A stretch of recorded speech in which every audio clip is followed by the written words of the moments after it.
Hey, everybody. Hello, good afternoon.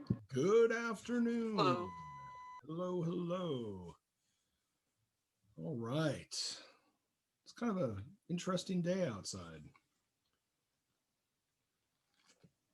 It was nice and sunny this morning for a little bit. Then it got really gray and dreary. Then it got rainy. Now it's kind of getting sunny again. Fascinating. Well, how's life?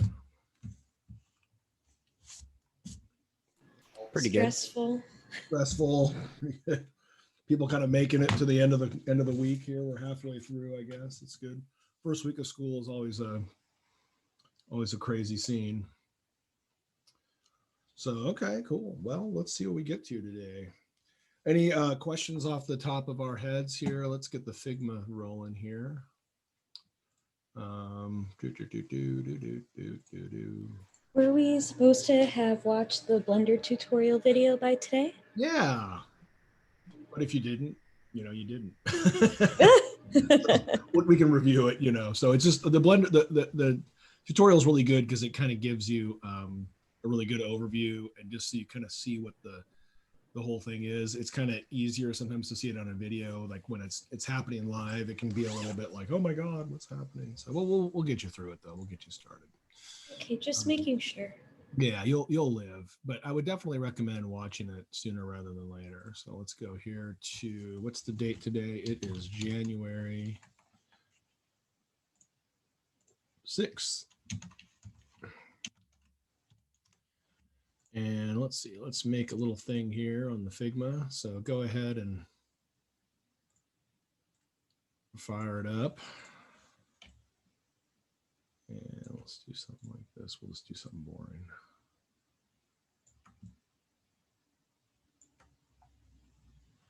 Minus.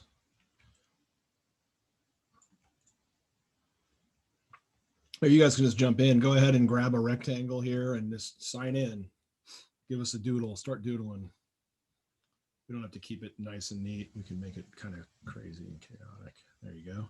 Remember, you can alt drag to make a copy. So like, there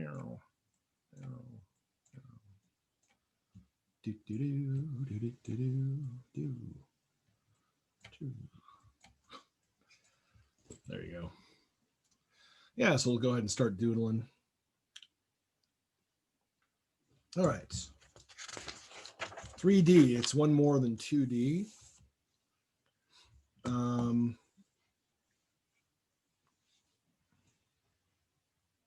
Key viewer, what the hell is that?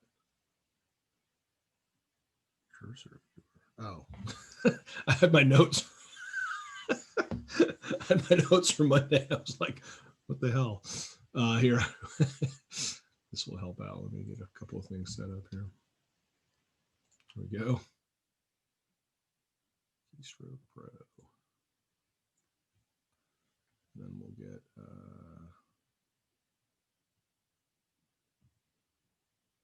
Cursor Buddy. Yeah, woohoo. All right.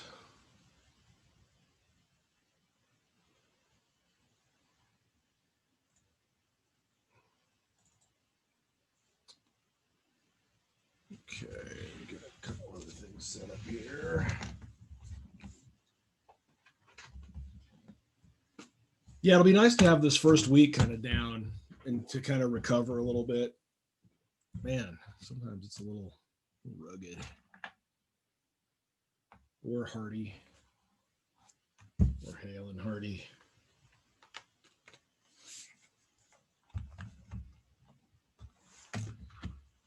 Okay, so hey, I did two things. That's good.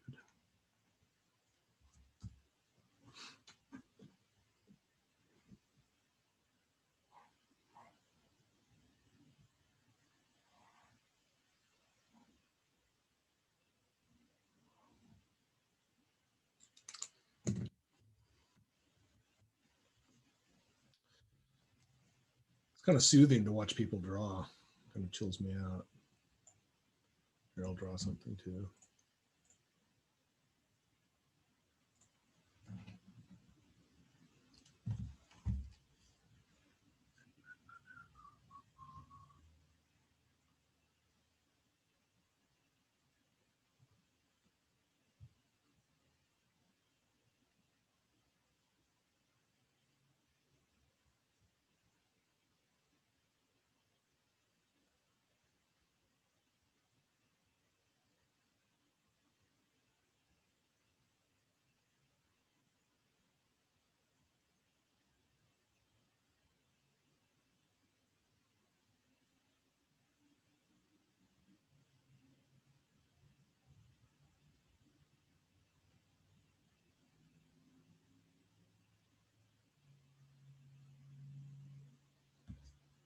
Not sure what this is.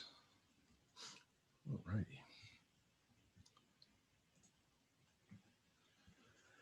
Okay, we'll go ahead and fire up some Blender. I've been doing a lot of stuff with I have this open here with Grease Pencil, which is a 2D program, and just drawing in it and then making kind of things out of that. So that's an example of what I'm working on now. I'll make a new file here.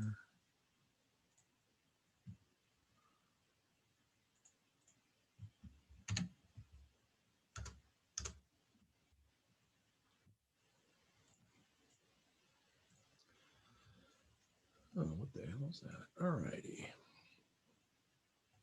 Okay, so we'll start off. I'll just review what we covered on Monday because we like review. And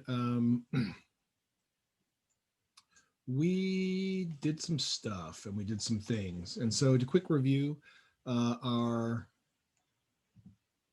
our little handy annotate here, we had G, R, S for move,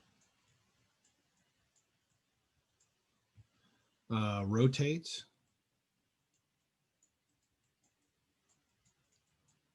and scale.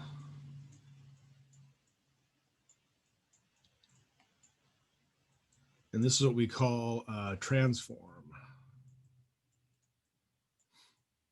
So all objects in Blender have what's called a transform. That is, they have over here on our little properties tab over here, they have location, rotation, and scale. And so this cube, all of those things can be expressed as numbers.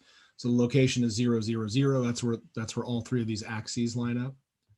So if I were to move this over 5 on the X, it would move it over 5 grid units that way. And I could go -5, and it would put it on the -5, and I could go back to 0. I can also click and drag within the number values left and right, so you can slide. That's kind of cool. So same with Y. So we want to move it backwards and forwards. It's Y. And if we want to move up and down, it's Z. And so these are actually moving the cube. If we want to move the camera relative to our scene, we can go up here to this axis and spin it around this way. So we kind of rotate around that way. Or we can use the hand tool here and pan. Whoa. Click and drag on the hand there, and we're panning back and forth. And we have our zoom, which is the plus magnifying glass, which will zoom us in and out. And the mouse commands, I was on my trackpad last time. The mouse commands for that are for the camera are shift plus middle mouse is pan the camera. And then orbit the camera, or rotate is middle mouse button, and zoom is middle mouse scroll. So we want to get really comfortable with these. Also, if we want to turn on the gizmo,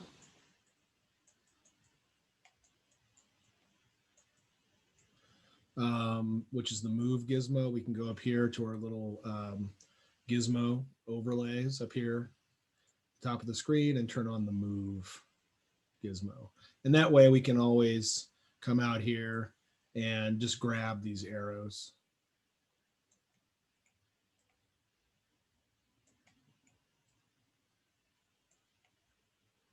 All right. And we also talked about using duplicate.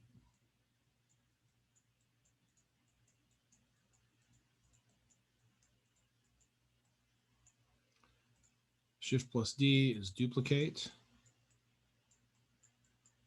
And don't use copy and paste. So if I want to make a copy of this, Shift D, and there we go. Now, this is letting me move it on all three, but before I've clicked, I can hit X and it'll constrain it to X, or Y, and it'll constrain it to Y, and Z, and it'll constrain it to Z.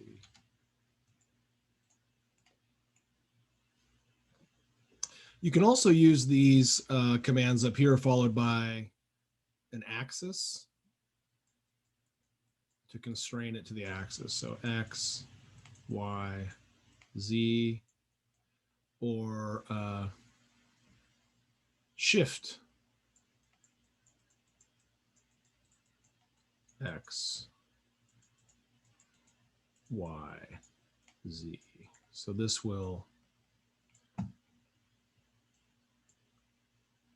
is constrain to an axis, and this is exclude an axis.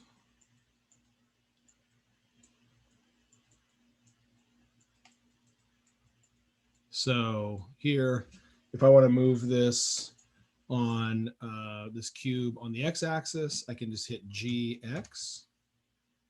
It'll move it there. If I want to move it on Y, GY.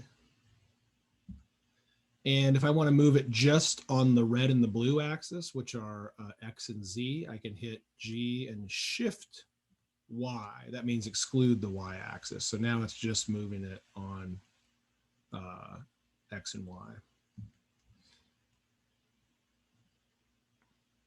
The other thing I can do is I can combine the GRS commands here with a number.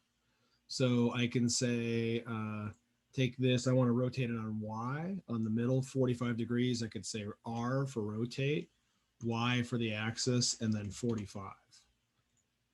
And it'll rotate it 45 degrees. So I can do this, I can go R, Y, 45. Or I could use negative numbers, R, Y, negative 45. Moves it back. I can rotate it on Z, R, Z, 45.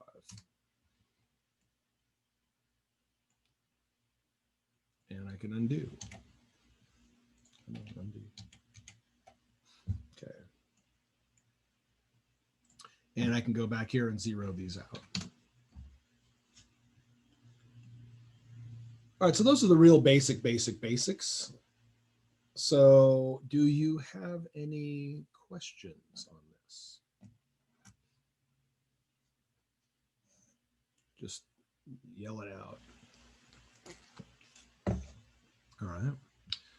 Okay, let's go on. Let's move on. All hail the default cube, indeed. Cool.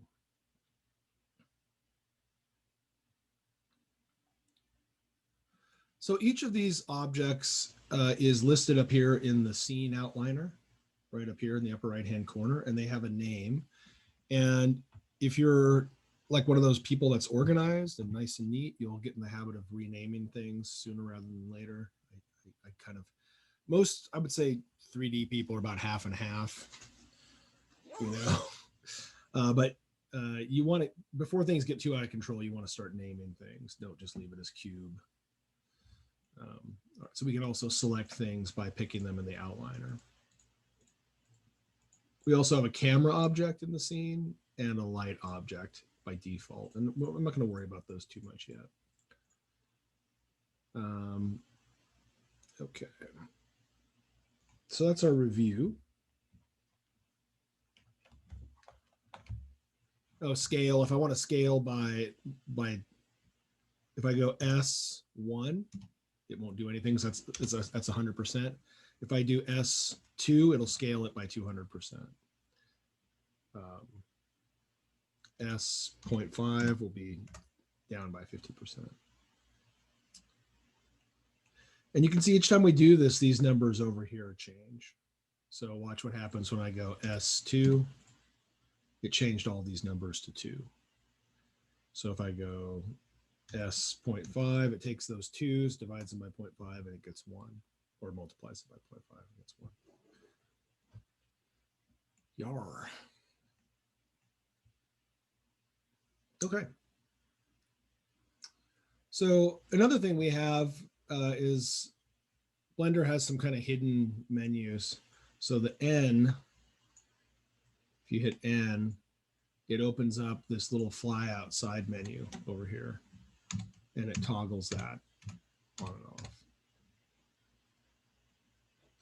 off. So in the side menu, we have a couple of things that are of interest. We have the transform and all this. But I just wanted, why am I doing this? Oh, I'm doing this because this also has an annotate tool thing here, and it has, where is it, under view? I think it's got annotations and it has layers. So I can hide this layer if I want. So just turn those off. And I hit N and it hides that menu again. Cool. So I'm going to hit N again. I'm going to go back. I'm going to add a new annotations layer so I can keep making notes here and annoying you guys. And I'll take that and I'll delete that. Okay. So we're making a modular city. So one of the first things we should do is we'll jump back to the Moodle site, and you guys should do this too. Jump back to the Moodle site, and then right here it says base mesh files. Go ahead and download these right now.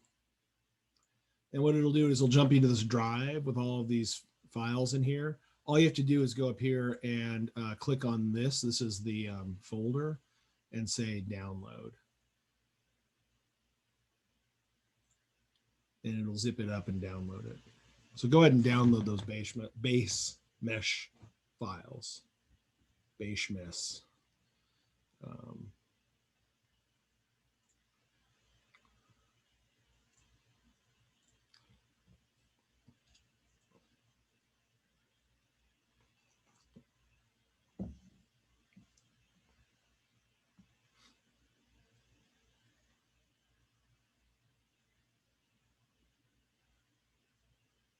Yeah, the link to that is on Moodle.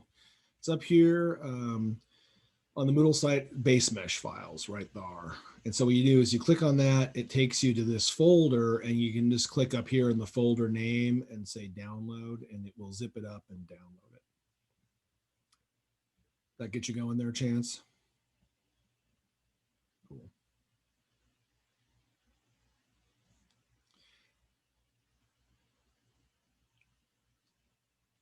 And since we're all here, we might as well download this demo textures. We probably won't get into these today, but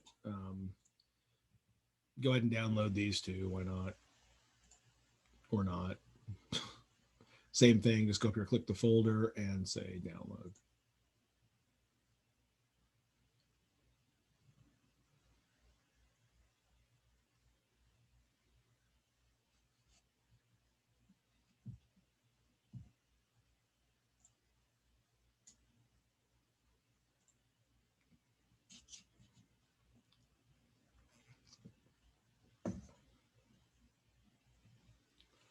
So as we're doing all this, I'll just prattle on a little bit. With 3D, we're dealing with these distinct points, faces, and edges. And so we have these components. So nothing is fluid really in 3D. Everything is kind of strictly, rigidly defined by numbers. So it takes a little getting used to. And if you like that kind of thing, it's kind of fun. And if you're not used to it, it's annoying. It really freaked me out the first time where I just wanted to like erase stuff and draw. And it was like, nah, not really. You know, we're dealing with it's a very different metaphor for making things than like Photoshop or something. But that being said, that's kind of the fun of it. It's really much more like construction or building something. So there's something kind of satisfying about working in 3D times with this. So let's go back to, once you get that stuff downloaded, unzip it. And let me see, I downloaded it here to the desktop. There. And I've got a bunch of stuff on my desktop because I'm lazy. And there it is, zip, zip, zip, zip, zip, zip, zip, zip, zip, zip, zip, base mesh. And there we go. So I'm just going to import this object. So from here, check it out. Let's go, I'll hit N, close that. go ahead and go to switch over to wireframe mode, which is up here. And it switches over to wireframe. So we see this as a wireframe. And our shortcut for switching modes, this is pretty easy to go up here, but I usually just use Z. If I hit the Z key, this is a shading mode.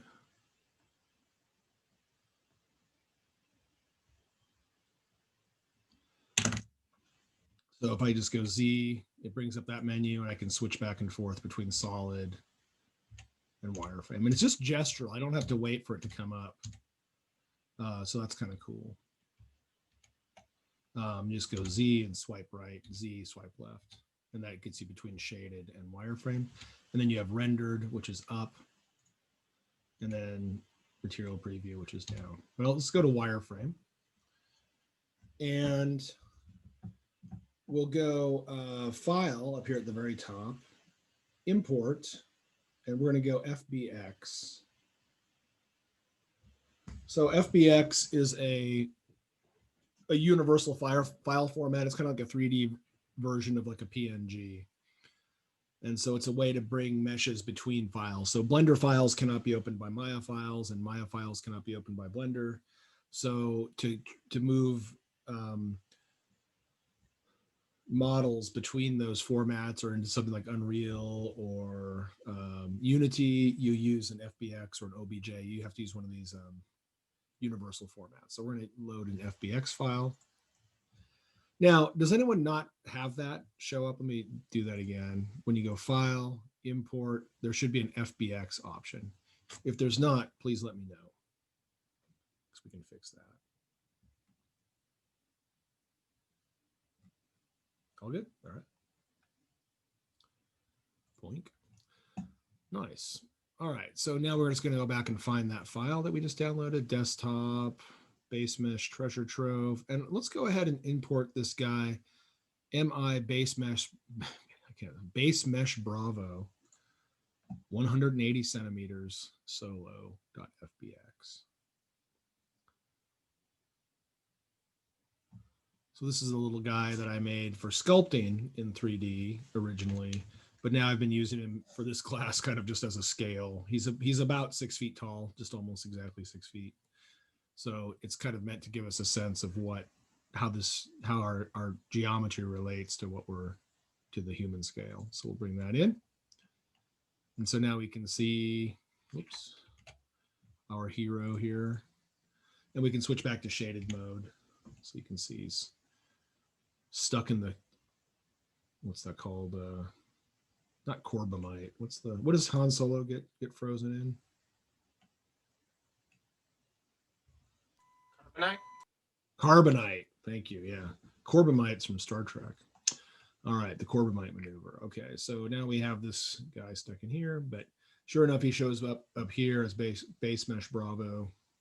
So we can scooch him out of the way. Anyway, we just have him in the scene so we can kind of get a sense of what we're building in here. We can also give ourselves like a floor of some sort. So let's go. This will all help us keep our orientation, which is really nice when we're starting to learn how to model. So we'll go add mesh plane. And it's exactly the same size as our cube, so it kind of disappears. So if you go to wireframe again, it kind of helps you see and select that cube, or I'm sorry, that plane. And then we'll hit S and we'll scale it out. Let's give ourselves something to work with here. And we can go back to solid view. And if we zoom out, you can see our cube is sticking halfway through the floor. And we can also see that our cube, the orange dot, which is called the pivot point, the origin point rather, it's called the origin, is set exactly in the middle of the cube by default. And if we click on our base mesh, the base mesh's origin point is actually set on the floor on his feet. So that's kind of cool. So watch what happens when I scale this object, the cube. It scales around the origin. But watch what happens when I scale this guy. It scales from the origin, so it scales it straight up and down. So if we're doing something like what we're doing with building our modular city, it might be more handy for us to have our origin somewhere here down on the base of our cube, and then it'll make it easy to get that base on top of the ground and kind of keep it there. So let's do that. Now, we're about to learn, this is the big crossover moment in Blender that you're going to spend a lot of time doing this. And our friend in this is the tab key. Whoops. No, sometimes this gets late. Is the tab key. And that toggles between object and edit mode. And this is a big deal. And this is true again of any 3D programs, is that you have to go back and forth between these two modes. Object mode is what we've been using so far. And that's basically, so anything that I select, it uses these object properties over here, and we can move the whole object. But what if we want to do something to just a part of the object? So then we have to use what's called edit mode. So, made the ground not a grid. Good question. Yeah, and I think Tam answered it perfectly there, that the grid is just a reference. It's just there to help us kind of orient to where the world, what we call the world origins are, the XYZ axis, where they originate. And you can actually turn the grid on and off up here where it says floor. You can turn that off, and you can turn these axes off.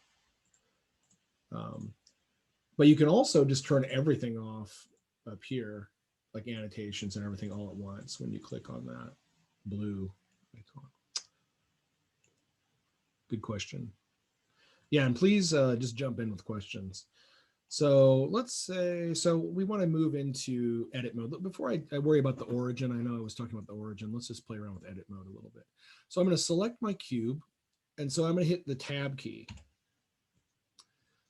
And so now we're in edit mode. And sure enough, up here, it says edit mode. So if I hit tab again, that's going to switch to object mode. And we hit tab again, and it switches to edit mode.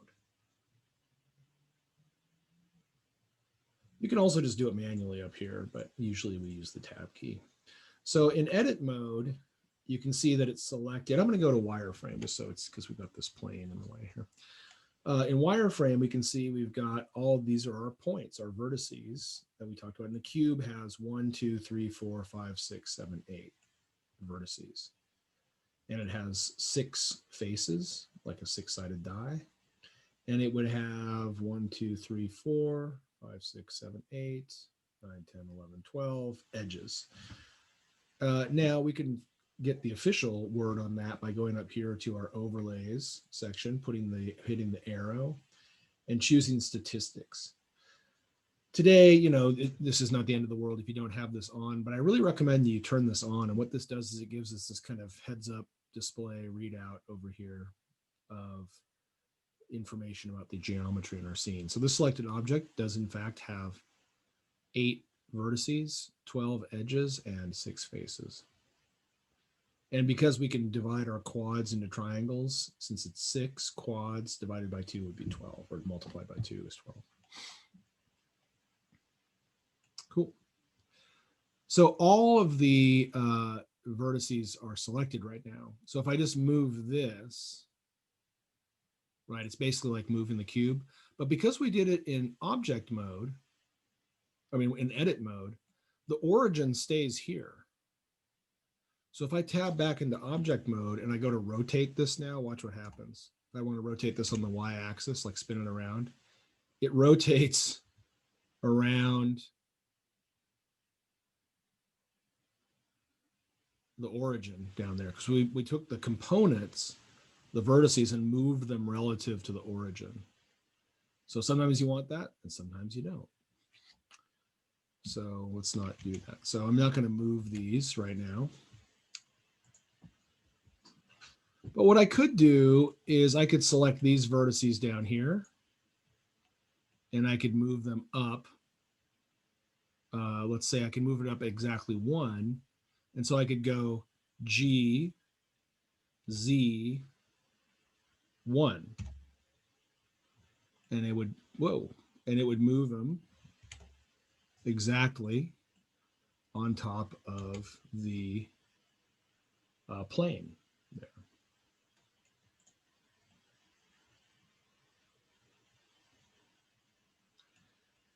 And if I wanted to make this cube kind of reconstitute itself, I could go here. Now I could select these for verts up here and then go GZ1. So now we've got our cube back. It's cube sized again, but the origin is now on the bottom. That's cool. Now, if I wanted to change the scale of this, I could go over here and do that. But what's nice about this is that our scale hasn't changed. We haven't changed the scale. The scale stays at 1, but we've made this cube different sizes, but it's not affecting the scale, which is what we like. Because you'll find that you don't want to have the scale set to something other than 1, almost never. And it's growing from the floor, which is cool. So I'll undo that a bit.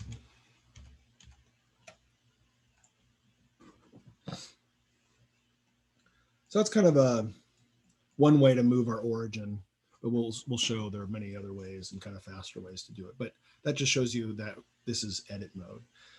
So if this is kind of straightforward, that's good. We like it. So we were in, by default, it puts us into vertex mode. If you look up here in the upper left-hand corner, that's showing us that we're in vertex mode. So that means we select vertices. Now I'm going to show you some things that you don't want to do in 3D that are considered kind of mistakes and that will make you sad, but you won't, they're not like mistakes, like they won't, you won't necessarily catch them. So the big one is what we want to avoid what we would call non-planar faces. Like if you think about the triangles that we talked about any 3 points in space can be connected, and those 3 points form a plane.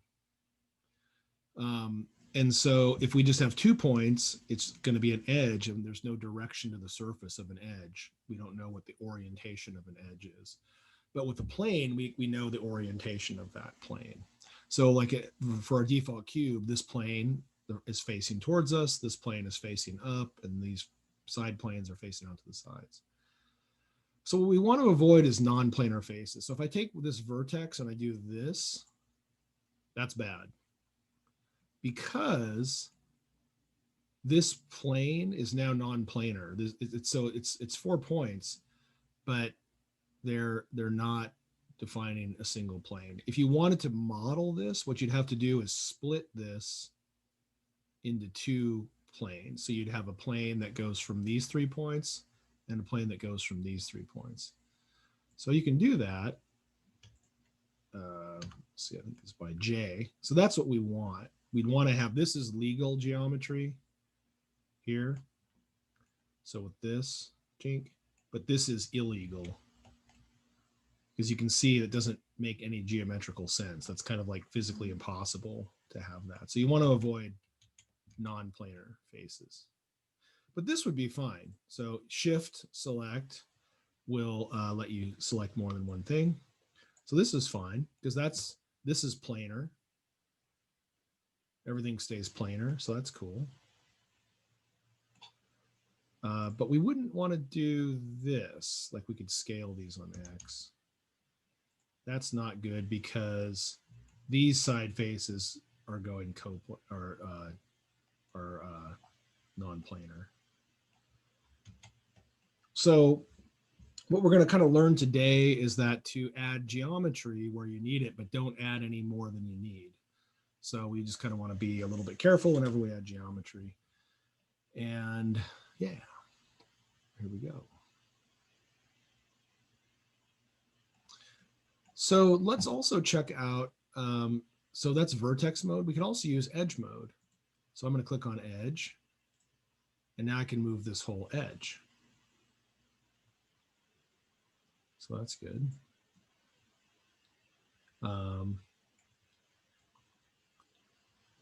I can also use face mode, which is up here. So this way I can select an entire face and move the face. So it doesn't matter which, you can get the same effect by using verts that you could by using the face. So if I wanted to move this face, I could either go face mode. And so the shortcuts that I'm going to use here are, again, these are super, super common. These are the ones I probably use more than almost anything else. Is in edit mode, 1 is verts, 2 is edge, and 3 is face.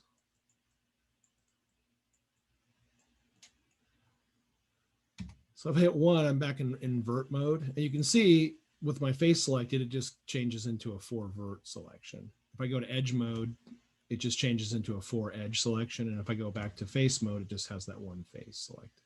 So it's all the same. So if I have nothing selected, I can go here, and shift and shift and shift. And I've selected 4 verts, but it's essentially shifted that plane. So the effect is the same here.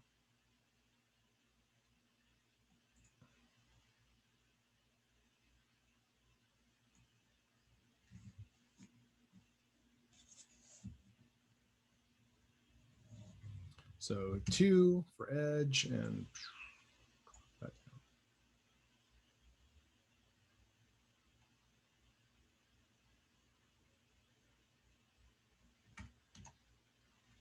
3. This is the other thing that you want to avoid is you don't, that's bad too. So you don't want to have this intersecting geometry that's impossible, because what you can kind of get the sense of what we're doing with 3D is we're trying to create the illusion of 3-dimensional objects. And so a plane cannot exist in real life. We can have planes in 3D because it's all math, but in real life, you can't have a plane. So this would be a nonsensical shape here. So you don't want to have things intersecting through each other. Okay, vert, edge, and face, 1, 2, and 3 in edit mode. Cool.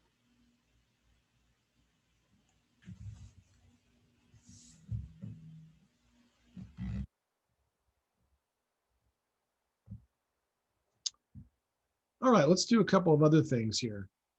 Sometimes what we're in the natural perspective mode here, which is what we're kind of used to zooming around in like this. But we can also work in what's called an orthographic projection, where things are exactly kind of mathematically orthographic. So we'll want that a lot of times when we're laying something out. And that's where we go to a strict front view, a strict side view, or a strict top view. So let's go to a front view. And I'm doing that by hitting 1 on my numpad. If you don't have a numpad, you can just go up here and click these balls on the axis, and you'll be able to come to a front view or a side view. If I click on the X, I'll get the side view, and if I click on the Y, I get the front view. And then to get back to perspective, you just middle mouse drag out of it, or numpad. Or one more way to do it is just go up here to view, viewport, top, bottom, front, back, right, left. Oh, you can click the tilde key. I didn't know that. Oh yeah, I forgot that. Nice. Hey, I learned something. So that's cool. So you get another gestural menu like I used to do this in Maya. So I've gotten so used to the numpad stuff in Blender, but that's cool. So tilde key, nice.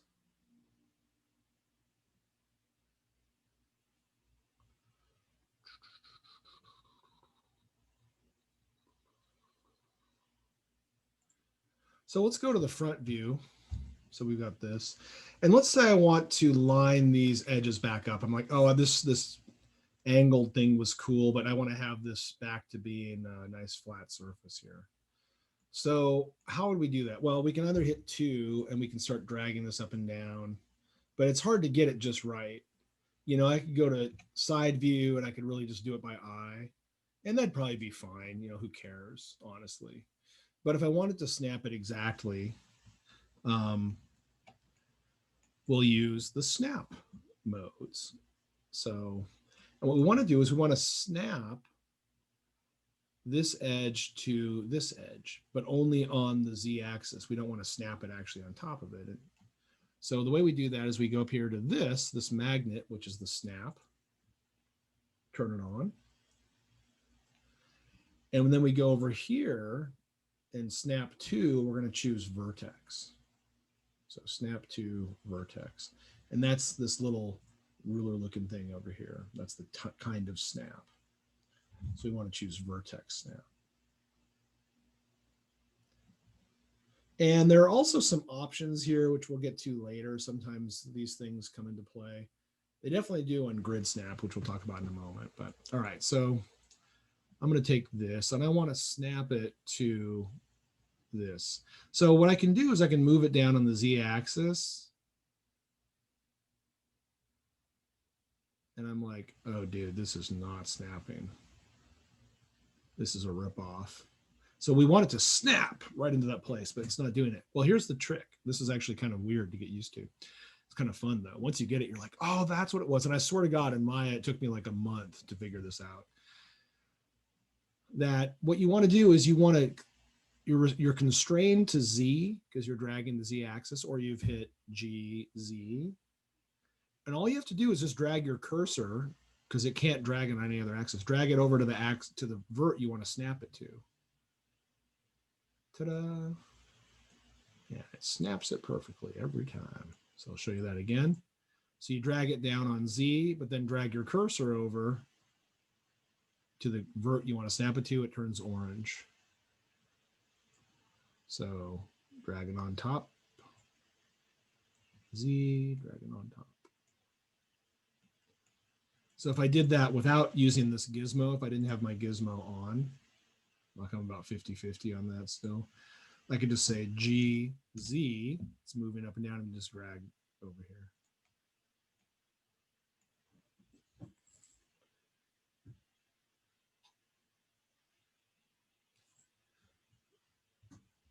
So this would be legal, I think. I can go 3 in here and scale this like that. That would be a legal move because those are all planar. So you can start to get some kind of interesting geometry going on. That's legal.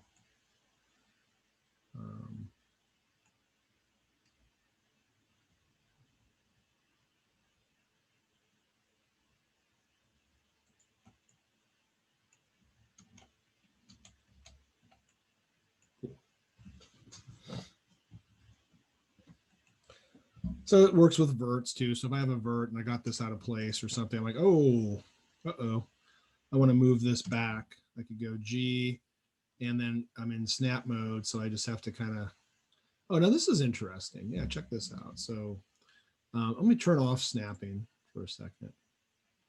All right, so G, oh yeah. So to do this, I'd probably want to have my constraints. So I'd have to do this kind of 2 at a time or 1 at a time. So I'd go G. Oh yeah. So what I wanted to show you guys, sorry, is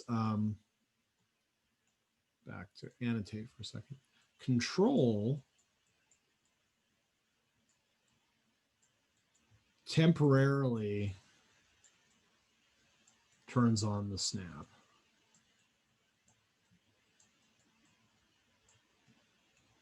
So I could go G, and I usually use this, and then Control, and I'll just move it over here. I haven't snapped yet. Now I'm going to go G, Y, and then Control and drag it over here so it snaps to there. And then I'm going to go G, Z, and snap it to that. So now I've snapped it back into place so that everything's parallel.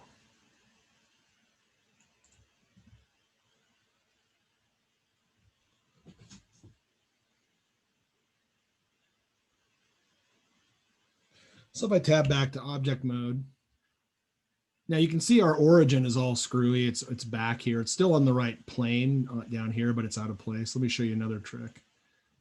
I'm just going to delete this plane for right now. Tab back to edit mode, and I'll hit 3 for face, and I'll select the bottom face. Now let's say I want to get this origin point snapped exactly in the center of this face. I can use what's called the snapping menu. And the snapping menu is just S, not S, that's scale. Let me write this down up here. This is not the snapping menu, like the snap that we've talked about. This is the snap to menu, which is Shift plus S. So, right, is that the right thing? So Shift S, yeah. And so it brings up this, and I can say cursor to selected. And so what the cursor is, before I do that, don't worry about it. The cursor is this weird little red and white circle crosshair thing over here. And this is just a reference for doing operations with. So that's called the cursor. So I'm going to go over here in edit mode, select my face, hit Shift S, and I'm going to choose cursor to selected. What that's going to do, it's going to snap that cursor to the center of whatever has been selected. And since it's a face, it's going to snap it to the center of that face. Okay. Now the origin is still off here, but now what I want to do is I want to snap the origin to the cursor. So now I go back to object mode.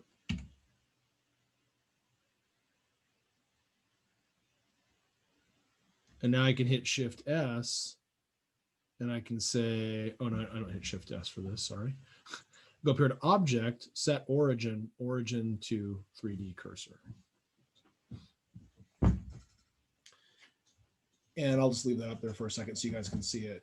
And what that's going to do, it's going to take that little orange dot, it's going to snap it to the 3D cursor, and that's going to become the origin point of my whole object. So object set origin to 3D cursor, and boom. So now our origin has been adjusted to the center of that bottom face. So now when I rotate this on Y, it'll rotate around that. And if I scale it on Z, it'll scale it up off the ground like that. And so that's a pretty good way. So if we wanted to make a bunch of different size buildings just right away, we could go like Shift D, and then I could say move it G, and then I could say move it on everything but the Z axis. I wanted to scooch it along on that plane. So I'd go Shift Z, and now I can scooch it around. Let me add my plane back. So add mesh, plane, scale. So you can see that these are perfectly aligned up on the plane. So I could just make a couple of buildings, Shift D, and then Shift Z, Shift D, Shift Z, and Shift D, Shift Z. Okay, so here are my buildings. But now if I want to play around with these, it's easy to go, oh, I can go scale this on Z. So I can make these all different sizes I want. Or I can go and just go tab, oh, wrong object selected. So tab 3, select G, Z, do it that way. Now the nice thing about doing it that way, like I said, is the scale values stay at 1. But what we want to do is we want to catch it. If we have scale values that are not 1, we have to just do what's called apply the transform. So just to annotate that, that's going to be Control A.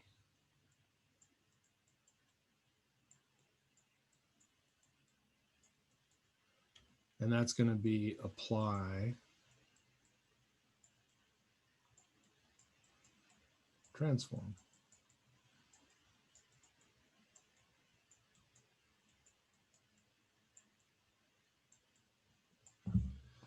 And what that does is it resets all of these values here to default values. So here we've got a box with 1 and 1. Let's go ahead and screw it up even more. Here we go. All right, so now I've got 1.85. Let's make it worse. 4.559 y. Let's screw that up. Let's go to whatever. So we don't have 1 anywhere. So what we need to do is we need to set this back to 1. But if I just go over here and enter 1, we lose all the stuff that we did. So we don't want to do that. We don't want to do it that way. What we have to do is use this Control A to apply the transform. So if I go Control A and I say apply the scale transform, watch what happens to the scale values. They're all reset to 1.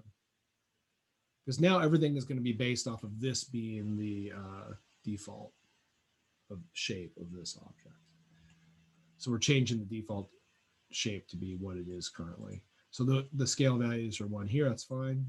Non-uniform scale over here, so we go Control A, scale, and now it sets that to 1.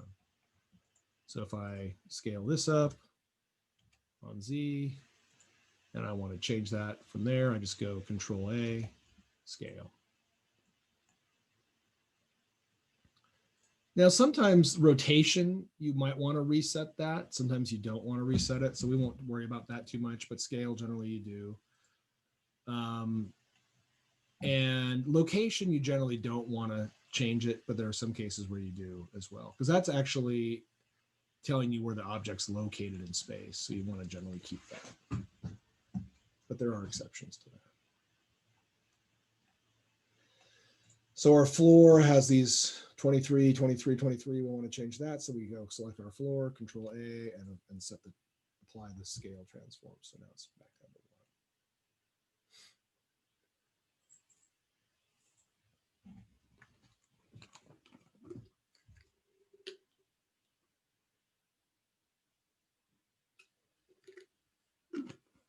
1. Okay.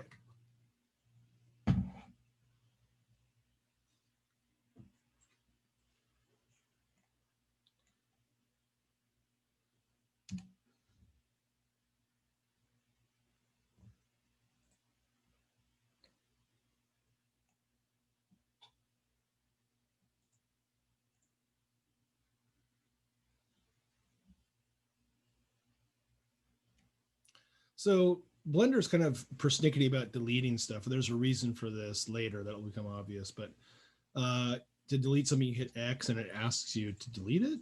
And you go, yeah. I was just about to ask that because I couldn't figure it out for I know, the it's life really of weird. me. You can ultimately fix it so it just delete, but I see why they did it. Blender has some quirky leftover things. The funniest is that it used to be right click to select something, which was just horrible. So, all right. So let's do some more advanced modeling. So already we can do some pretty cool stuff with just what we just learned today. So far, we can really make different shapes. So you might even make, like, let me just make. Why don't we do this before we move on? Is let's make some little modular components. So if we've got, instead of using add up here, add mesh, blah blah blah, what we can do is hit Shift A, and it calls it up here wherever our cursor is. It's a little faster. So we'll go mesh cube, we'll add a cube back here. So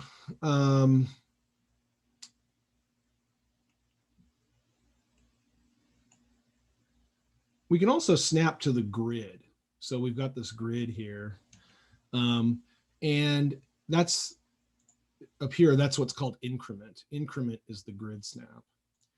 So, but I always want to have this on, absolute grid snap. And for some reason, this is not on by default, which I find confusing, but now it's on. So now what we can do is we can snap. I'll go to front view and I can go G, Z, and I'll hold down Control to temporarily turn on the snap. And then I can just snap it up so it's on there. I'm not going to worry about the origin. No, I might as well worry about the origin since we can practice. So if I want to reset the origin to the bottom, tab 3 for face, select the face, Shift S, cursor to selected, and then we go tab back to object mode, object transform, or object set origin to 3D cursor. There we go. And I have a shortcut. You can assign custom shortcuts to it, to things, but we won't worry about that right now. Okay. So let's make a couple of components. So let's say like maybe let's do a couple of things. Let's make a little room for this guy. So I could take this and I'll scale it.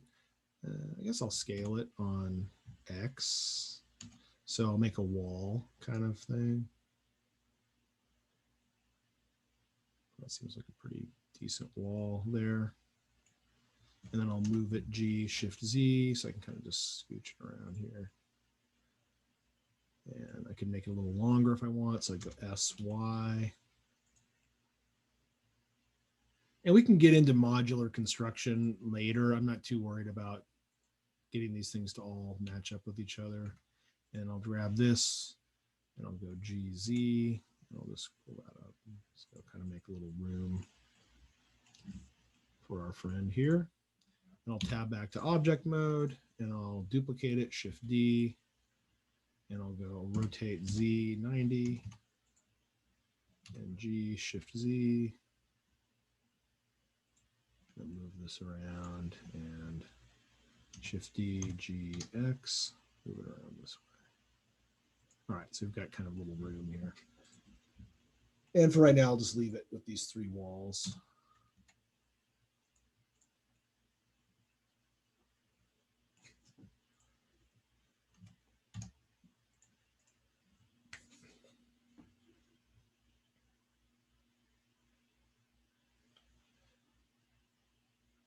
Let's make a roof. Actually, I'll pull this guy out of here. And let's go ahead and do this. So we've got 4 walls. Cool.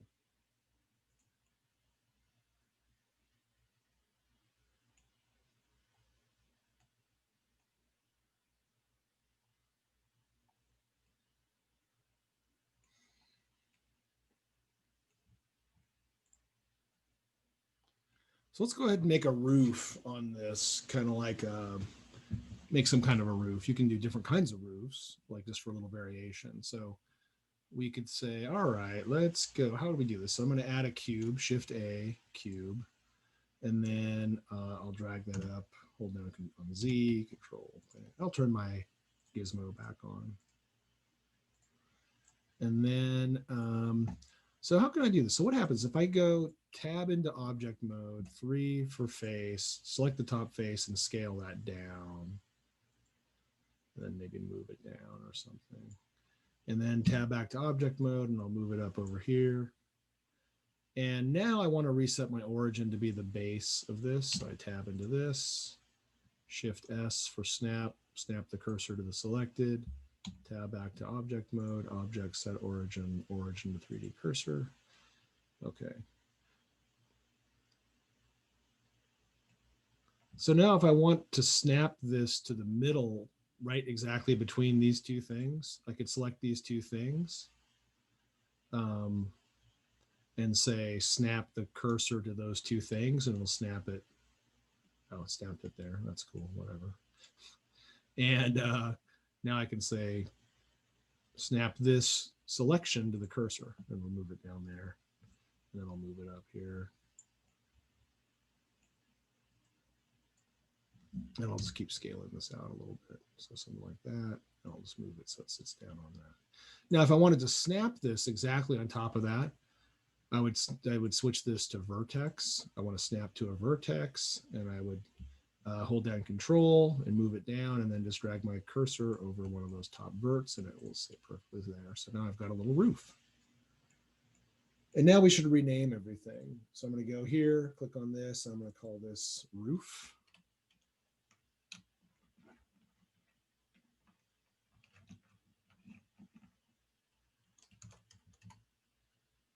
Maybe we'll call this roof. What kind of roof? What do you call this again? Like a craftsman roof. I don't know. Craftable man. And these will be walls. So we'll call this wall 1. So I'm just going to rename these. 2.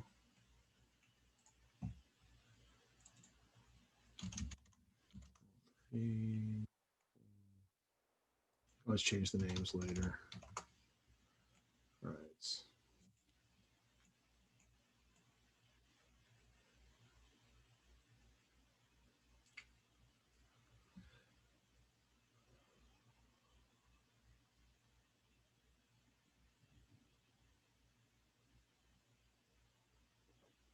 Okay, let's say we want to make like a more of a peaked roof or something too. We could do that. We could say, all right, how do I do that?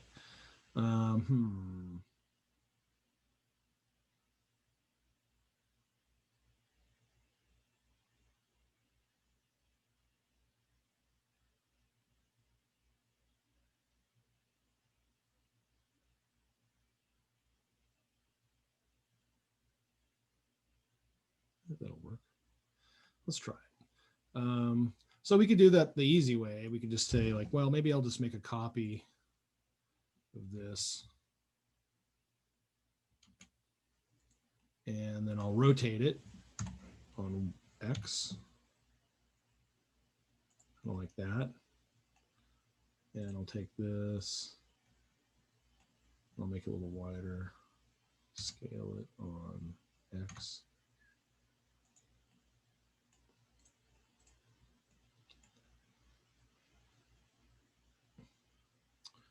So now I could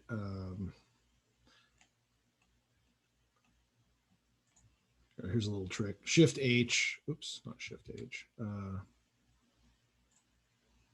Shift H will hide everything but what's currently selected. So now we can just look at this. Now let's look at this for just a second. You can see it's got all these funky values here and here. The rotation's okay, the location's okay, but the scale is garbage. So I'm going to go over here, Control A, and set the scale. So now it's 1. So if I want to make a mirror of this, like so it's slanting the other way, what I can do is duplicate this object. And then I can say change the scale on the Y to -1. And nothing happens. That's the wrong one. What is it? Scale Z or X -1? We have to mirror it.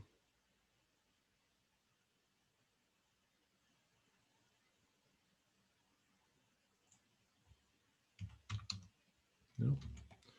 Maybe I have to apply all the transforms. I don't think so, though. So Shift D, scale on Y, -1. There we go. Okay, cool.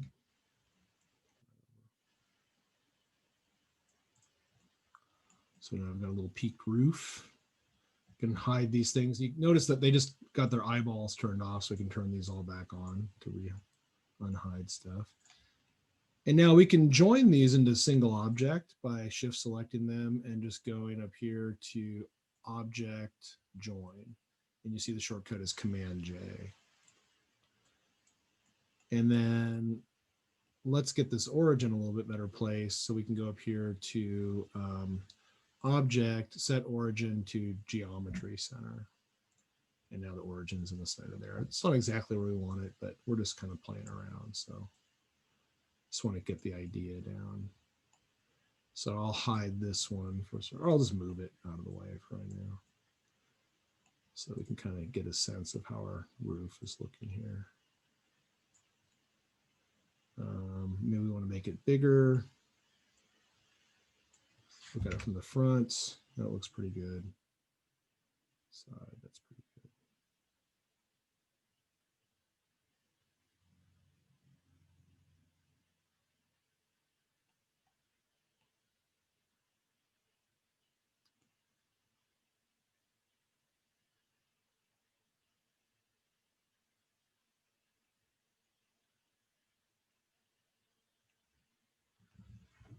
All right. So let's take a moment here. I'll stop screen sharing. And let's just chat for a moment because we covered quite a bit of stuff there. So any questions? Anything confusing? It's good to kind of, put the brakes on early. So if something's weird or confusing, let us know.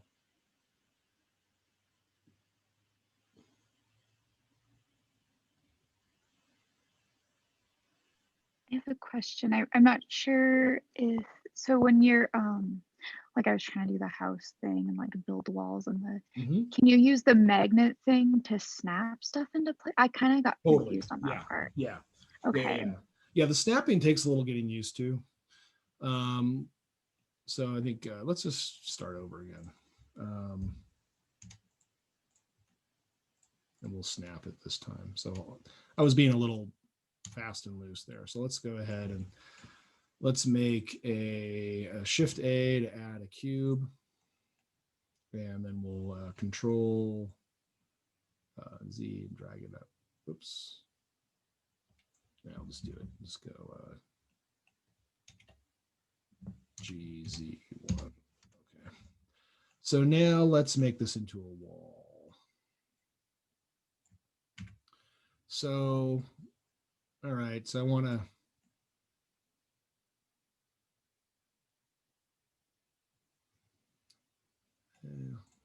Let's see what I'll do. I'll just go into edit mode. 3. Just pull it in that way. Okay. And then I'll say I want this to basically, I'll go to wireframe so I can, it'll let me select through an object because it won't let you do that if you're in solid. And I can just pull these verts out about to where I want them. And same thing. Do you think you can share your screen again? That would help, wouldn't it? All right, sharing screen. Thank you. All right, let's start over. All right, delete. Okay, cool. So we'll add a cube and we'll move it up GZ1. So it's on the ground. And then let's go into edit mode and we'll make it thinner for a wall.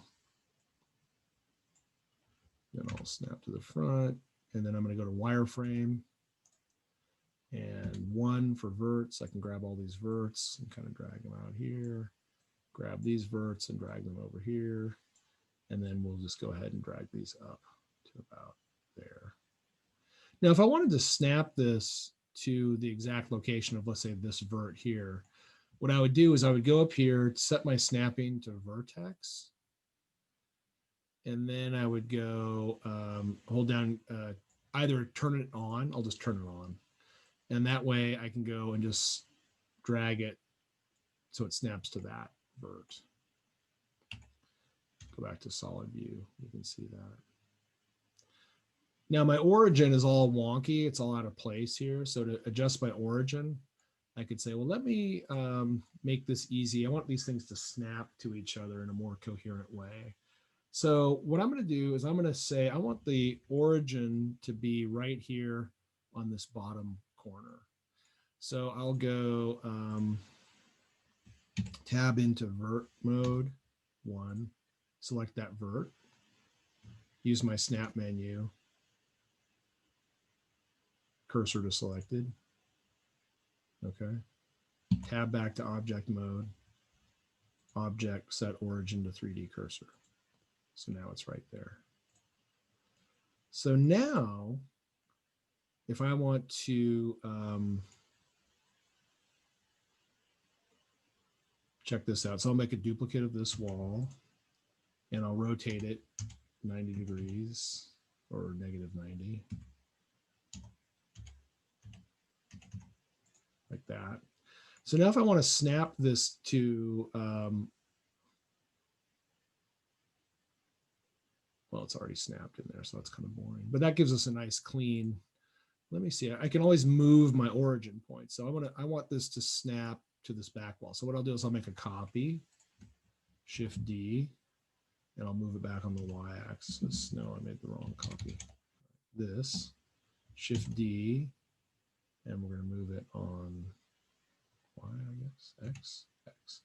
Move it back just roughly over here out of the way. Okay. So if I want to snap this object exactly to this to get a nice clean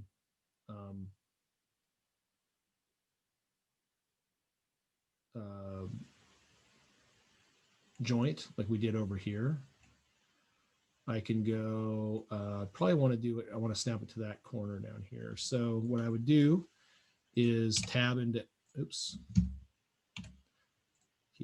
Oh, like you see how I keep selecting the floor and that's kind of a pain in the ass. You can turn that off. If you go up here to the funnel up here above the scene collection, you can choose, I always have these on. There's a little display and then there's a camera. I always turn those on. So now I can say make the plane unselectable temporarily, which is no, I'm sorry. We want to turn on the arrow too. Sorry, I forgot the most important one, the arrow here. So now we can, if I don't want to keep accidentally selecting the plane like I've done like 3 times already, just turn it off here. And now as much as I click on the plane, I can't select it. So that's nice. So I want my origin point to be down here on this point, so it'll snap to that point. So no problem. I just tab into this. 1 for verts, select the vert and snap the cursor to that vert. Go back to object mode, object, set origin to 3D cursor. So now the origin's been moved to that. And now I can just go, since the snap is turned on, I can just go and snap it. Whoops, why is that not snapping? Snapping to the wrong thing. That's annoying. That's where I think I have to change this active, snap with active. There it goes. Like I said, there are those little different settings down here to play around with. And so if I want to make a copy of this, Shift D, G, Y. Now I guess I want to snap it. Don't want to snap it there. I want it to, I need to shift my origin here. So tab 1, Shift S, cursor to selected, tab to object, object, set origin, origin to 3D cursor, and snap it. So now everything's nicely snapped together. And it takes a while to get used to this stuff. So this is kind of why we said this first week is really just about play. You know, just play around, get the hang of it. I can write that out for you because it's, so to switch the origin, we do,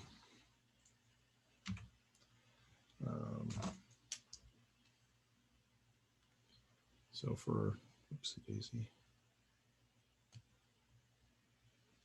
Oh, it's off, that's why.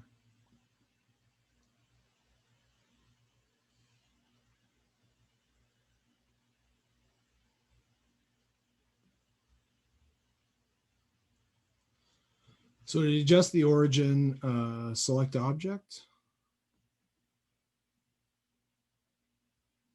tab to edit mode, 1, 2, or 3 for what you want to select. Select component.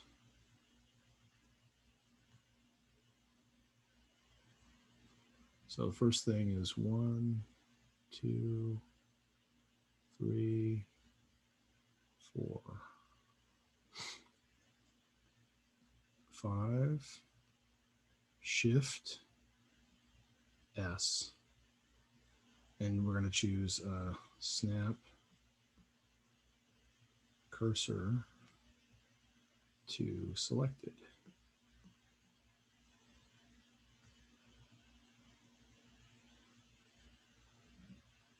Tab to object mode.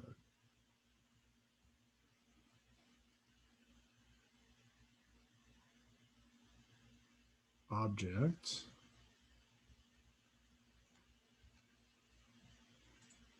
Set origin.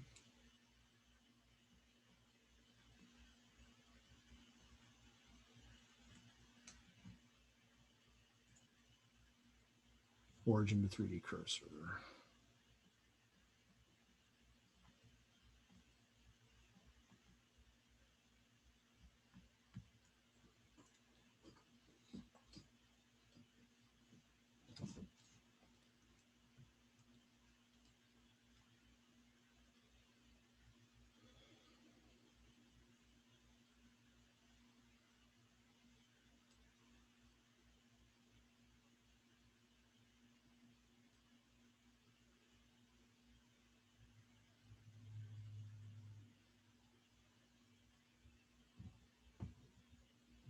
Good. Other questions? So there's a couple more things I want to get to today.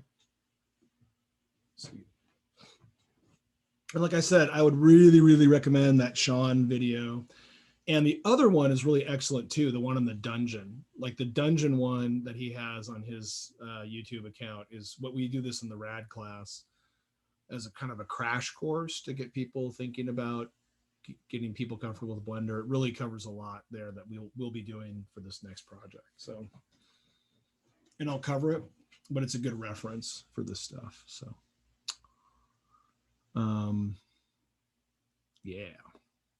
And don't worry if all of this, you don't remember all of this right away. It takes a while. You have to practice it and just kind of get cozy with it. Cool. Looks halfway nice outside now. So no other questions right now? Should we just charge ahead?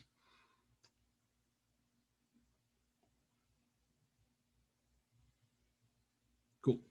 All right.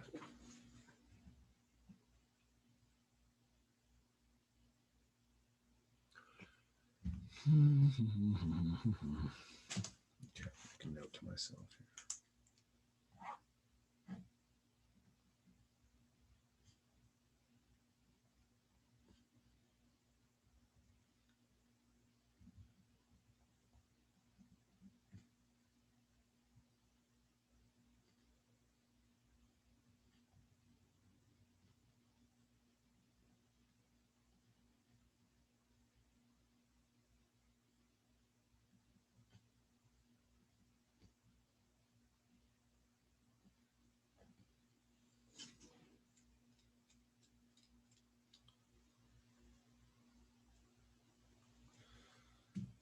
All right, so what if we want to make one of these things have a doorway in it?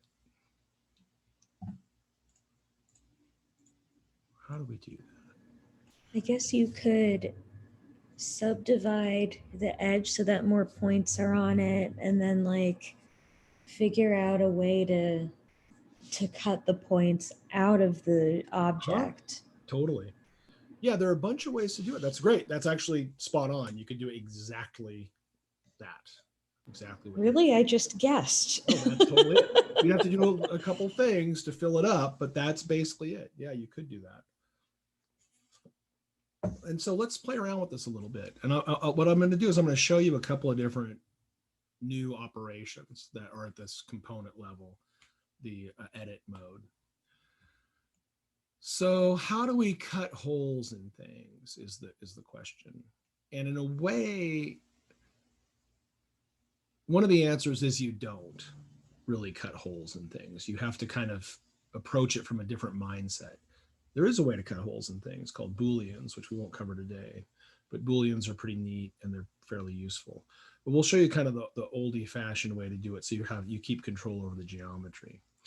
So one thing I can do to make this a little bit easier, and I think there are a couple ways, shortcuts for this, but I'm going to kind of show you the old fashioned way, is I'm going to tab into edit mode and I'm going to delete that set of faces. And so I can either do that by, I was in vertex mode, I guess. And so with these selected, I just go hit delete and say delete the vertices. And now I just have a plane here.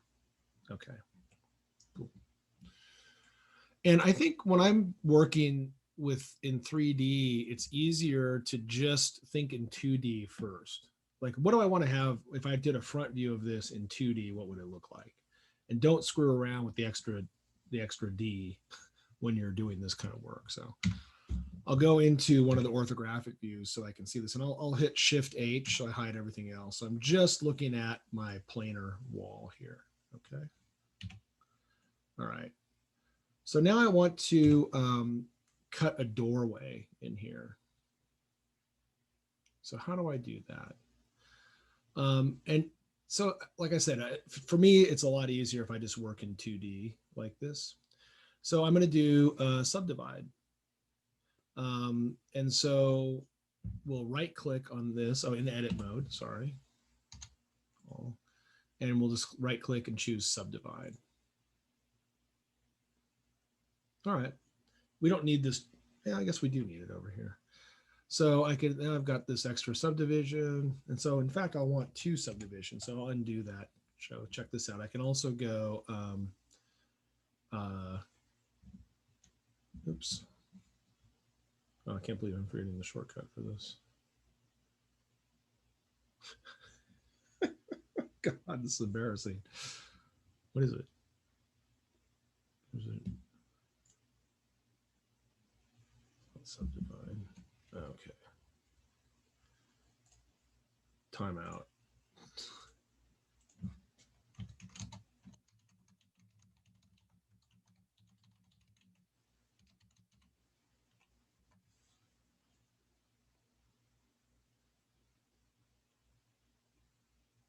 What is it?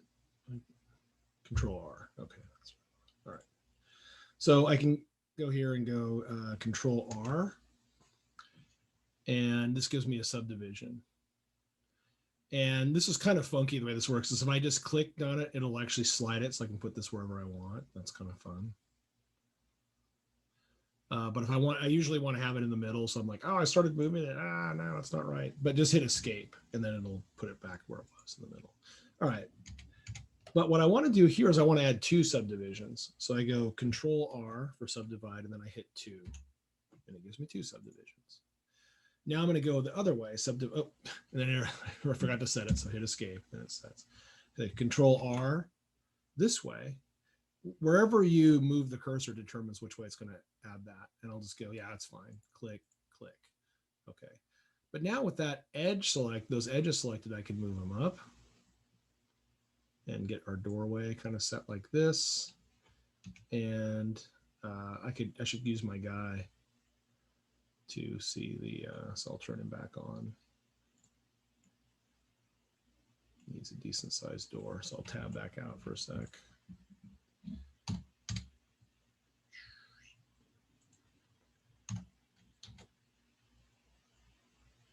I'm turning off the snapping too. All right. So now, sure, why not? That looks fine. He's pretty tall, so that's good. All right.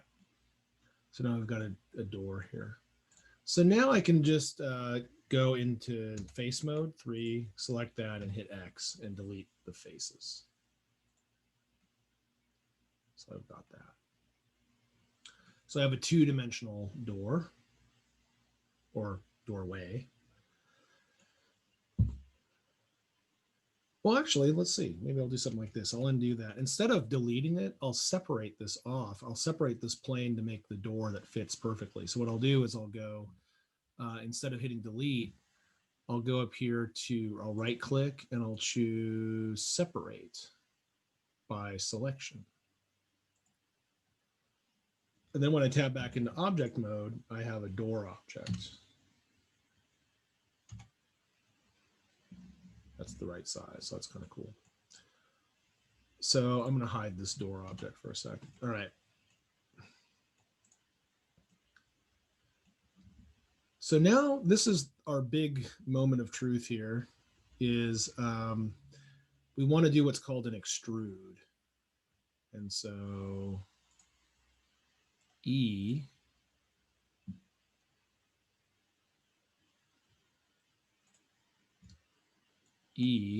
for extrude.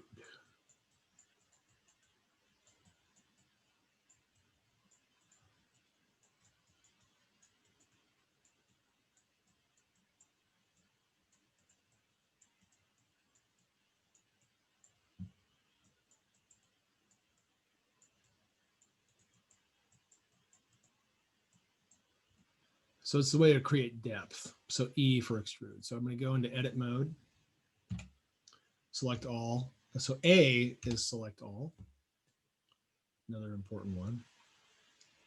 Then I hit E for extrude, and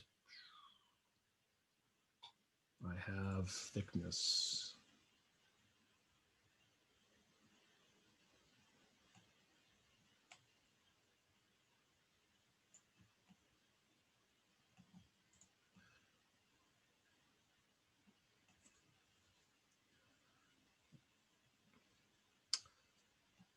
So that's a really common trick, is to work from 2D, get the 2D the way you want it, and then extrude.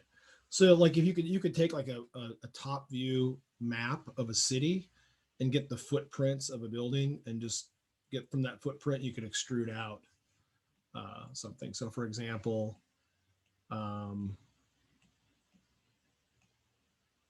you know, I can add a plane, and let's just mess around with this plane for a little bit. So if I go Control R, let's go 3, and Control R3. Oops.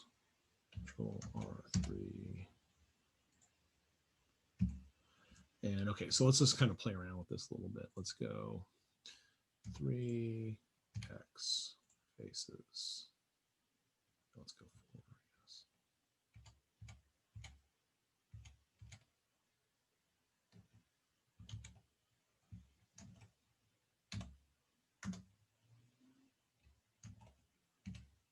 Oops.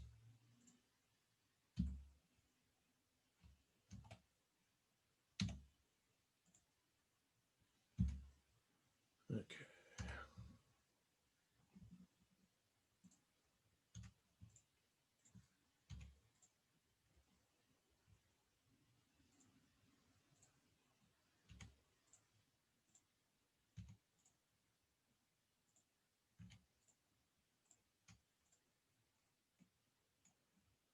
So you kind of get, let's say this was the footprint of a building.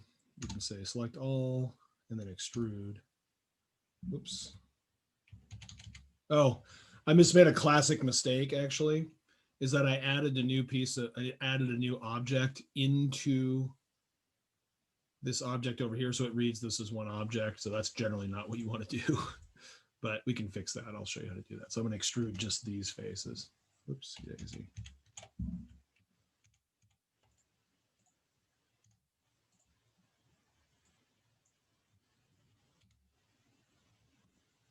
So now we have kind of a cool building here. Looks like that. You know, and you could take these if you wanted to do something kind of different and scale them on X or Y.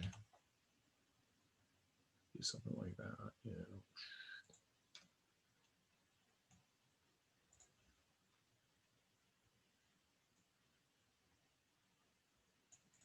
Whatever, you know, you can kind of think about getting these cool shapes. So extrusion is a really powerful tool. So now watch what happens when I extrude this. I can also extrude a face in and of itself. So I can go E and it'll extrude that. You know, E for extrude, and then S for scale. You know, I can do something like that. E. And I can hold down Control to snap it to that, so it's the same height.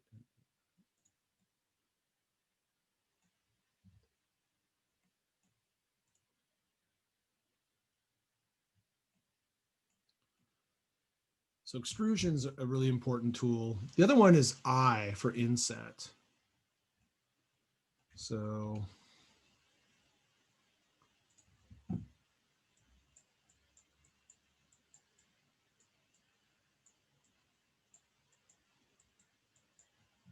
it's basically, extrusion and inset are kind of the same thing.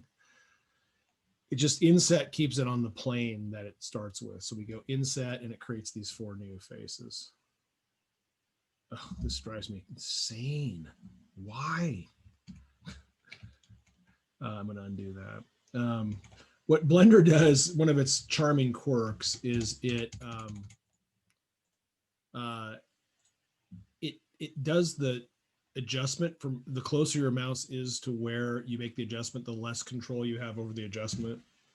Doesn't make any sense to me. So I'm going to move my cursor way out here, and I'm going to hit scale, and then it'll work. So now I'm going to go I for inset, and you can see it's insetting it, but it made these 4 new faces. So now if I move that up, I get something like that, or I can do an extrusion out of there. So same with this, I could go inset and then extrude.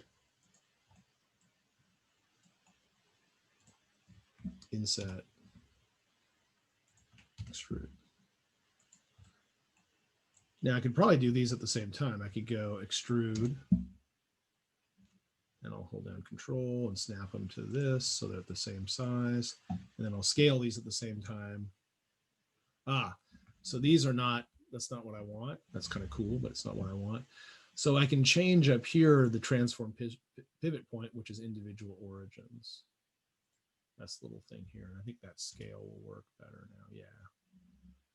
So now I can scale these down at the same time, and I can inset them both at the same time. And I could extrude them both at the same time.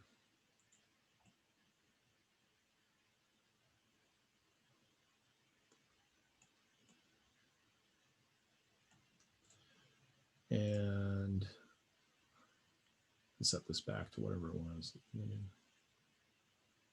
Back to relevant, I guess. So that is called the transform pivot point.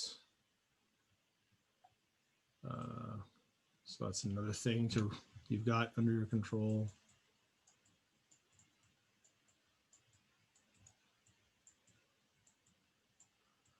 And I tend to forget all of this stuff, honestly. I just want to know that it's there, and then I can look it up. So I know that it's possible. That's the main thing to remember is I know this is possible. I'm just not quite sure how to do it. So the transform pivot point is up there.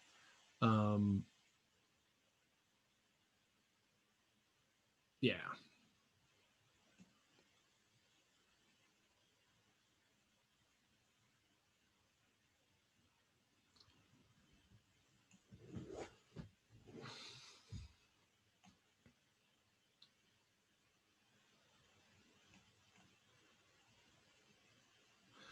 So yeah, the stuff you make in the first week will probably have a lot of mistakes and problems in it that you've never thought about, but that's okay. And what I mean by mistakes here, I'll show you the classic mistake here before we is, so I made one, which this technically right now, check this out. So right now, this is one object. So if I move it, it all moves together. I want this to be 2 separate objects. So the way I do that is I go tab, go back to wireframe, select all of these objects, all of these verts rather, excuse me, tab, select these. And then I go right click and say separate by selection. So it's like we said, join and separate. These are all, and so now these will be separate objects. So it's not a problem if you forget that.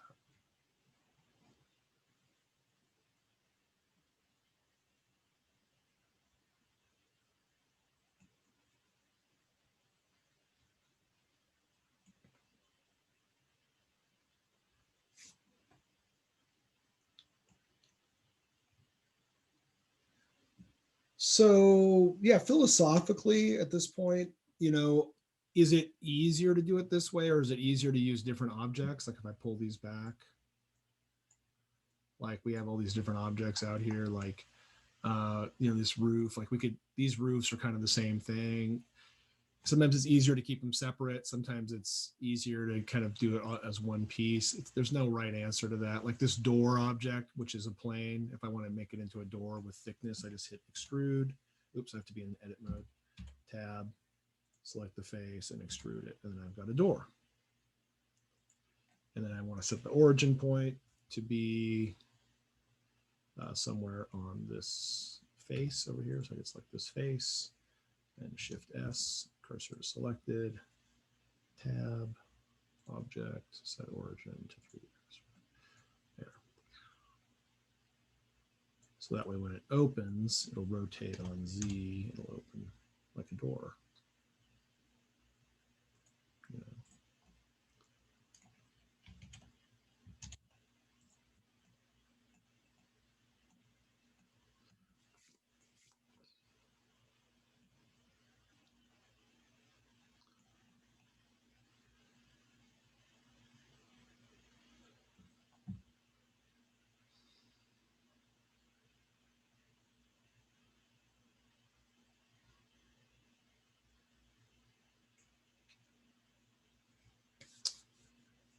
All righty.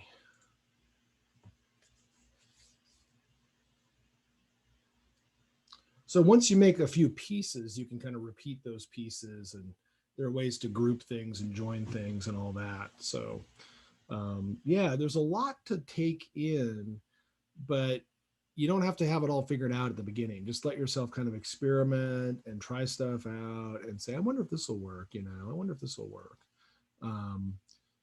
And just kind of let yourself play, because we're not under a whole lot of pressure right at this moment to do everything right.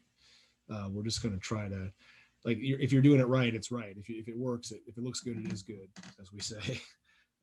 Whether you did it the right way or not, we don't really care about that at this point. So cool. Well, we've got a couple minutes left. So any questions?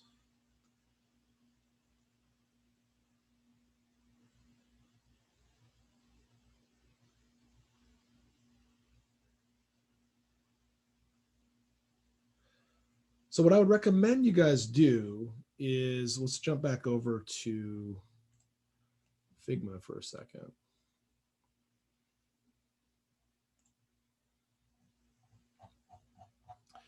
And I think that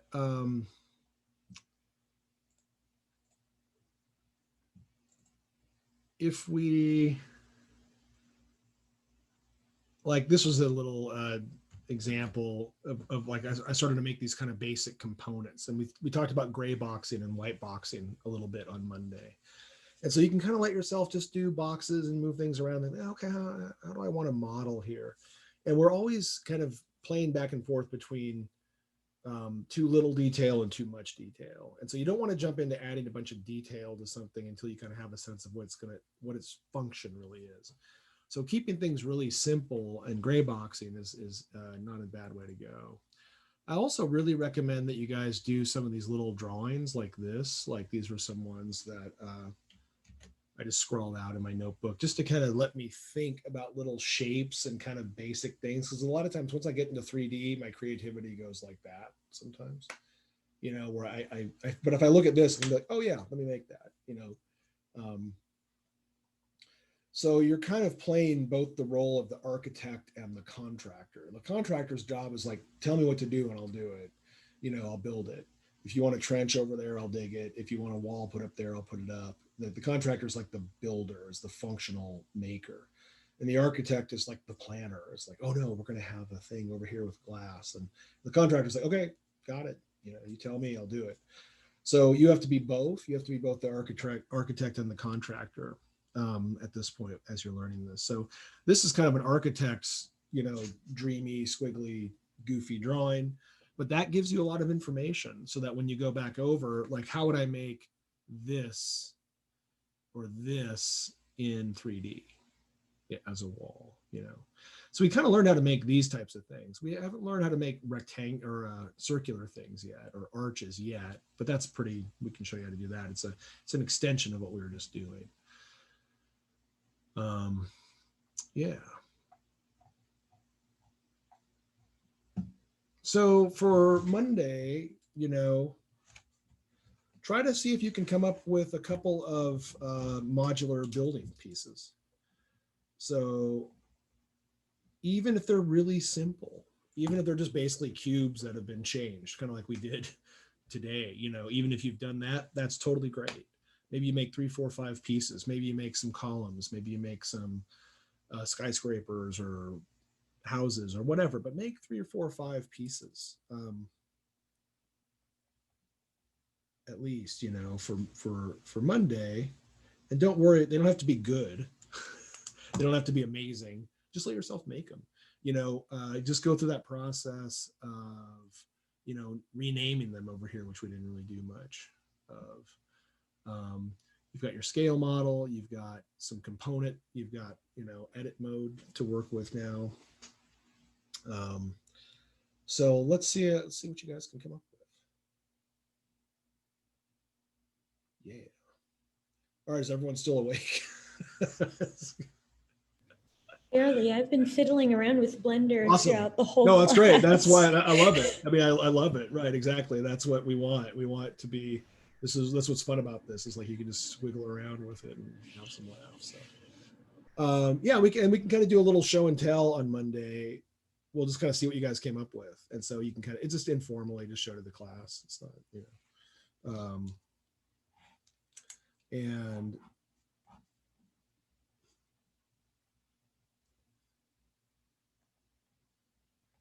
yeah, we'll take a look at it. I'd also recommend maybe, let's come up with maybe at least 3 reference photos that you're looking at. Like find some things, you don't have to copy the reference photos, but just the act of looking at what architecture looks like. Like I said, if you told me to model the door to my studio that I literally walk in and out of like 30 times a day, I couldn't do it. I wouldn't remember that, even though it's right here and I'm looking at it. If I can look at it, I could kind of do it. But if you just made me model it from imagination, even though I just walked out of the door into the door, not an hour and a half ago, I'd be like, I don't know. Or if you asked me to model the front door of my house, I'd be like, it would be kind of sucky. Whereas if I just took a photo of it, I'd be like, oh, okay, So even just something to look at, you don't have to get everything exactly right. So same with architecture stuff. Like you'll get some cool ideas just by looking at some photos. So yeah, I'll throw this into the chat and I'll put it up on Moodle. But let's say for Monday,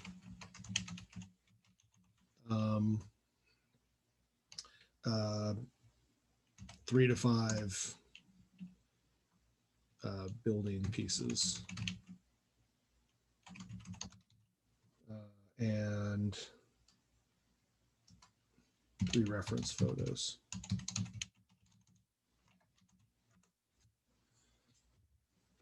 Yeah, so just see what you come up with, and you can do more than that. You might do 97 pieces. I don't know. So up to you. And then watch the Sean videos. Those will really help you out a lot, and you might get some cool ideas there. The other thing, I don't know if I said this on Monday, but don't feel afraid to work ahead.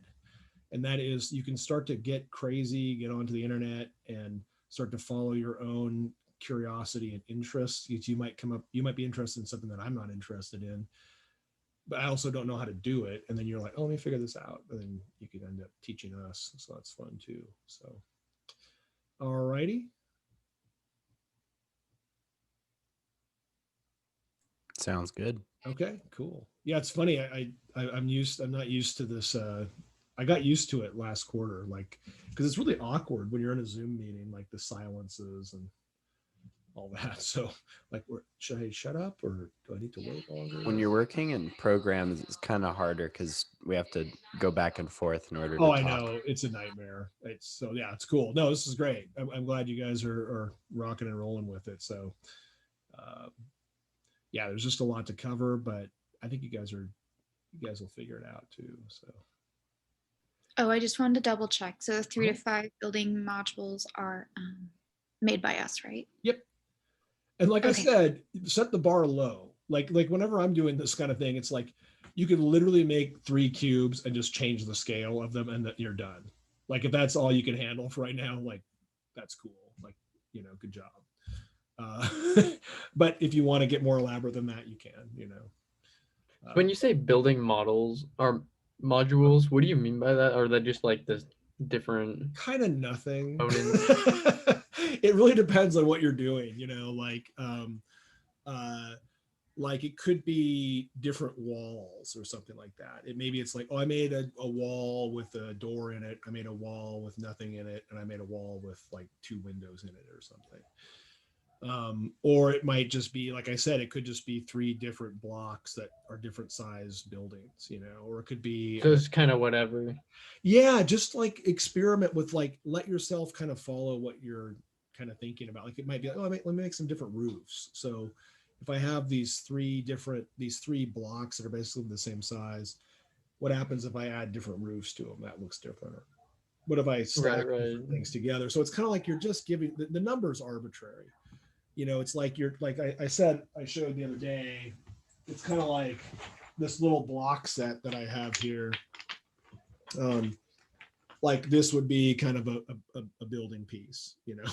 So it's like, okay, hey, there's a cylinder. And you might just even start off making just these primitives, and then you can make them more elaborate, because like we've got time, you know, so we're going to kind of start off basic, and then we're going to build up to more complicated things, you know. So here we go. Smell, I can't really see it. It's amazing. But so it's really just like I want to set the bar low, so you're not getting stressed out about, oh my god, do I have to make something amazing? It's like, no. So make it as just kind of goofy and dorky as you want, but then you might say, oh, how do I kind of remember how to do this or something, and you can add on to that. Perfect. Thank you. Yeah, cool. Yeah, so we want low stress this first couple weeks. Like you don't want to be getting frustrated too early, because it's kind of frustrating just getting the hang, remembering all this crap. So you got your hands. Yeah, learning a whole new program is Yeah. kind of just Yeah. figuring it out.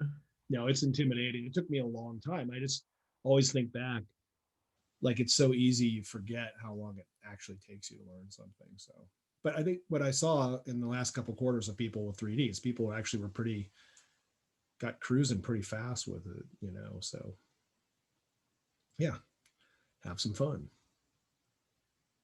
Cool, guys. All right. Well, we'll leave it there, and have a great weekend. I'm glad we survived this. The reference, what was that? The reference of what we were modeling, or reference of what it is modeled after? Either or neither. It's really just, I have just kind of what we call a morgue of reference images that I think you get smarter visually by just looking at stuff. So you could be, as reference images, you said, oh yeah, there's this kind of like, I would say just find stuff that you kind of like to look at. And then that's architectural, you know, it's like, oh, this is a cool stone village in, you know, Machu Picchu or something, or this is an artist's rendition of what Tenochtitlan used to look like, or this is Kathmandu, or this is something from Kowloon Walled City, or this is something from the 7-Eleven next to my house, like whatever, you know, like all this stuff is cool to look at. Everything is cool once you start looking at it. So you don't have to literally model the thing in your reference if you don't want to. So there's no pressure there. It's just that I want you guys to start having that experience of looking at stuff just purely visually, like, oh, that's cool. And then you'll kind of in the back of your mind start to think about how would I go about modeling that, maybe, you know. And a lot of times it's not the detail, it's the proportions, you know. It's kind of like the scale of things to each other. That's what we're kind of looking at. So it's no pressure. You don't have to do it one way or the other. It's just like, just to start the process going. Does that kind of answer that question, guys? Frank and Cody? Yeah, cool. Yes, sir. Nice one. All right. Anything else? Yeah, the recordings of this video, when do you put them on Moodle? Good question, because I don't think I recorded the last one, but this is recording, so I will upload it today. But it takes Okay. It usually takes a while to process, then it takes a while to upload, and it takes, so usually by the nighttime it'll be up. Cool. Nice. Yeah, I just had a couple things I wanted to go back to that you were talking about earlier. Oh yeah, and I don't think I've posted the YouTube channel yet. I'll put that on Moodle too. So upload to Moodle, upload channel. Okay. Sweet. All right. Good deal. Cool. Anything else? And I've got polygons on the brain now. Cool. All right. Well, have a great Thursday tomorrow, and we'll see you guys soon.